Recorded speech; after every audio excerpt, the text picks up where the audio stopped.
kaget gitu loh. Kok ada juga orang-orang Kristen yang masuk ke neraka gitu ya. Dan itu neraka tuh bentuknya seperti lorong gelap gitu ya. Gelap, lembab, pengap gitu ya. Dan itu semakin ke dalam tuh semakin gelap. Jadi di situ tuh banyak iblis yang bilang gini, Pak Pendeta, ayo khotbah Pak Pendeta. Kamu kan di dunia ini khotbah, kenapa di sini enggak? Bilang gitu ya. Saya tambah bingung lagi loh, Pak Pendeta kok ada yang masuk neraka gitu ya. Pak Pendeta yang hidupnya benar, yang kelihatannya hidupnya kudus, yang kelihatannya hidupnya suci kok masuk neraka gitu ya. Apalagi itu saya yang biasa-biasa aja, saya bilang gitu ya. Tuhan bilang gini, pendeta enggak bisa jalanin firman. Mungkin dia rajin ngabarin firman Tuhan, mungkin rajin memberitakan firman Tuhan, tapi dia sendiri enggak bisa jalanin gitu ya. Mungkin dia sendiri enggak ngerti apa yang dia perbuat di tempat lain gitu ya. Mungkin gelapin uang gitu ya.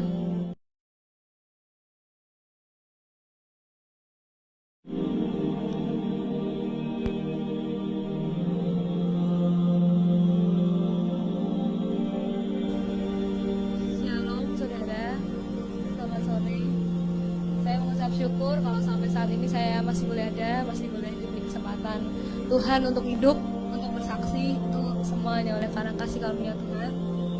Dan saya mau awali kesaksian saya, kejadiannya September tahun 2001. Ketika itu saya dan satu tim ya sedang berdoa bersyafaat di gereja, dan saya sadar kalau saya masih ada di gereja, tapi saya juga bingung gitu ya, kok ada di tempat lain gitu ya. Jadi roh saya dibawa Tuhan ke tempat lain, dan tempat itu ngeri gitu ya, sangat mengerikan.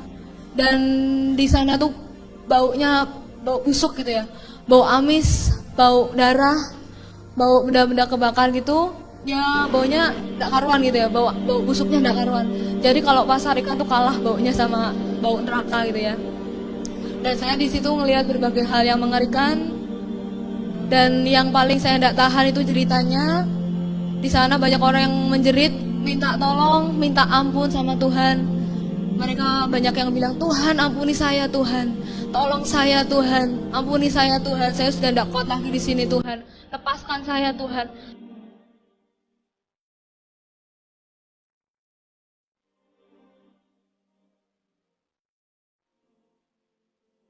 Tetapi Tuhan cuma bilang gini, pengampunan yang aku berikan sudah terlambat. Kesempatan itu sudah tidak ada lagi, sudah terlambat. Ketika kamu ada di dunia ini, kamu tidak mau ambil kesempatan itu, tapi kamu sia-siakan. Tapi kalau kamu sekarang minta ampun, itu sudah terlambat. Tuhan Yesus bilang gitu. Dan saya di situ ngelihat berbagai macam hal yang mengerikan. Di situ banyak orang, jutaan orang, bahkan di sisi kanan saya ketika saya jalan, di sisi kanan saya itu banyak orang yang dibakar sama api gitu ya. Dan tubuh itu dibakar api sampai tubuhnya meleleh habis, tapi anehnya itu bisa lagi muncul lagi normal itu ya. Dan itu kemudian dibakar lagi sampai habis, kemudian dibakar lagi sampai habis, dan kemudian normal lagi, dibakar lagi, dan itu terus menerus gitu ya, berulang-ulang gitu ya, nggak ada hentinya, dan sifatnya itu kekal gitu ya.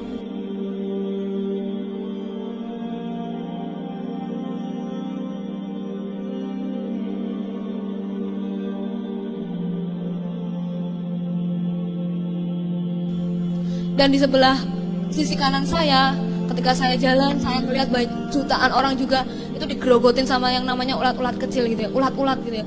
Jadi kalau di firman Tuhan dikatakan di sana tuh apinya tidak pernah padam, ulat-ulatnya tidak akan pernah mati, itu benar gitu ya. Jadi di sana tuh jutaan orang tuh teriak-teriak kesakitan, banyak yang dibakar api, banyak yang digerogoti ulat-ulat gitu ya.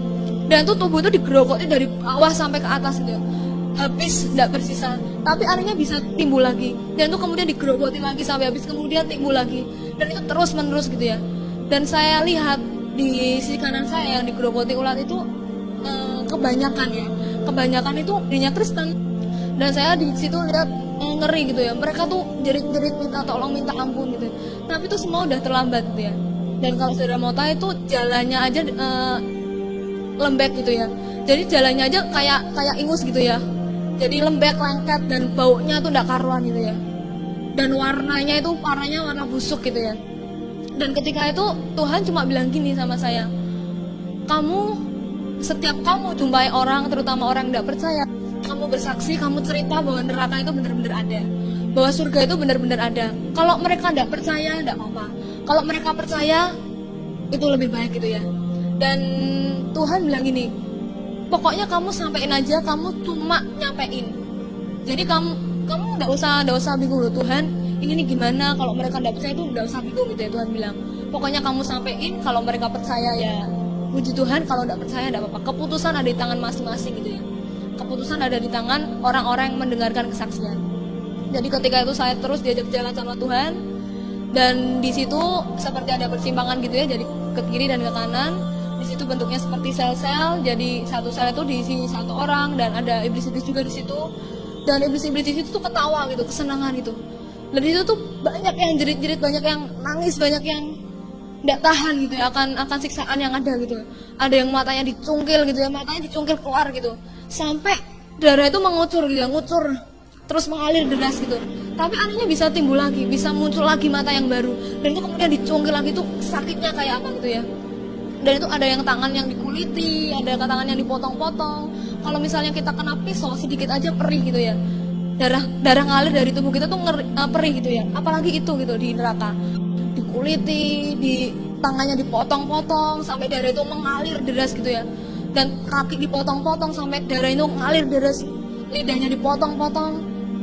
Dan itu tidak ada henti-hentinya gitu loh. Ketika lidah itu dipotong, darah mengalir keluar, dan itu kemudian timbul lagi, lidahnya muncul lagi normal seperti kembali, seperti sedia kala gitu ya. Dan itu kemudian dipotong-potong lagi sampai habis. Dan semua orang di situ nangis, minta ampun, minta tolong sama Tuhan. Tapi Tuhan nggak bisa berbuat apa-apa gitu ya. Tuhan tuh nggak bisa nolong karena udah terlambat gitu ya.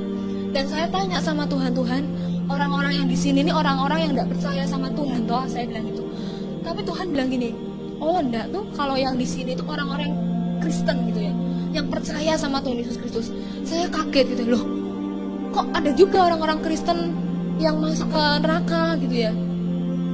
Dan saya tanya sama Tuhan, Tuhan kenapa mereka bisa masuk neraka gitu ya.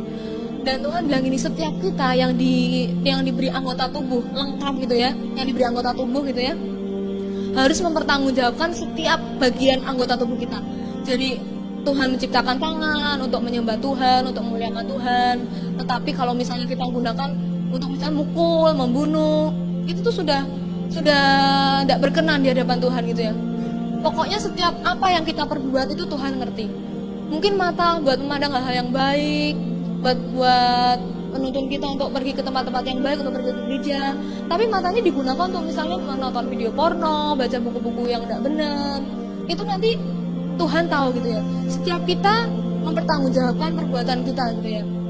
Ada yang lidahnya dipotong-potong, itu mulut kan untuk memuji Tuhan, untuk menyembah Tuhan. Tetapi mungkin ada di antara kita yang buat nyumpahin orang, buat ngutuk orang, buat mungkin ngomel, menggerutu gitu ya. Dan itu semua Tuhan tidak senang gitu, Tuhan tidak berkenan di hadapan Tuhan. Jadi setiap apa yang kita perbuat dengan anggota tubuh kita, Tuhan, walaupun mungkin kita di tempat yang paling terpencil sekalipun gitu ya, mungkin orang-orang tidak ngerti, tetapi terus ngerti gitu ya. Dan ketika itu saya diajak jalan terus masuk sama Tuhan.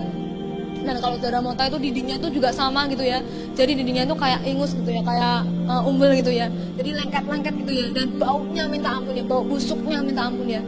Dan ketika itu saya jalan terus, saya diajak Tuhan ke tempat yang namanya pusatnya neraka gitu ya. Jadi ketika masuk terus ada seperti sumur kayak kawah belerang gitu.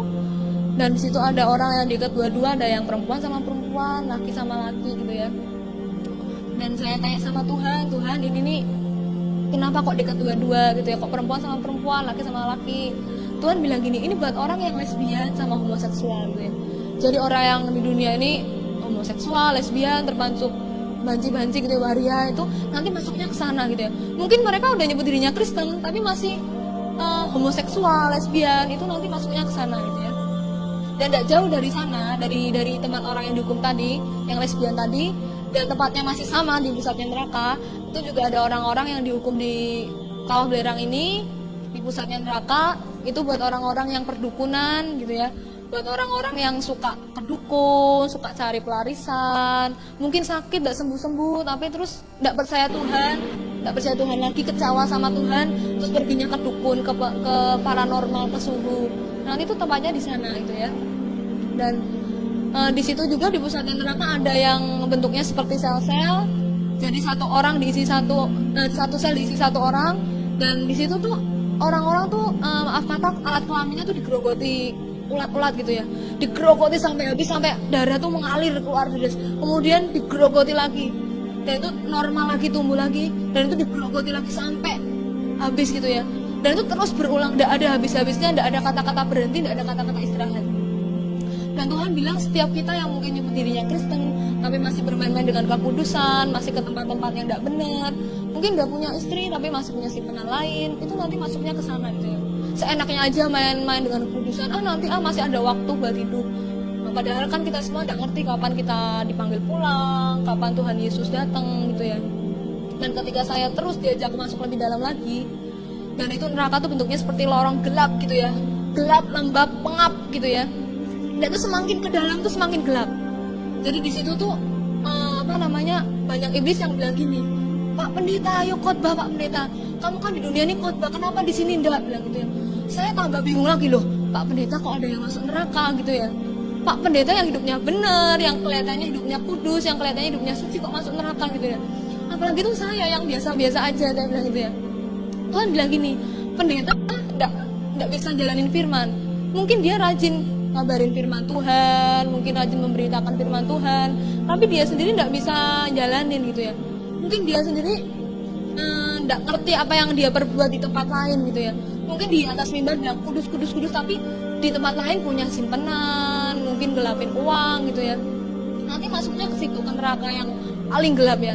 Jadi ketika pendeta itu berusaha keluar, terus diserobek mulutnya, di mukanya dicakar gitu ya, sampai mukanya itu tidak berbentuk gitu ya, dan itu darah terus ngalir terus ya, dan kemudian normal seperti sedia kala. Terus kemudian dikerjain lagi habis-habisan, disobek mulutnya, mukanya dicakar gitu ya, dan itu tidak ada habis-habisnya gitu, tidak ada berhentinya gitu ya, dan itu terus berlangsung berulang-ulang gitu ya.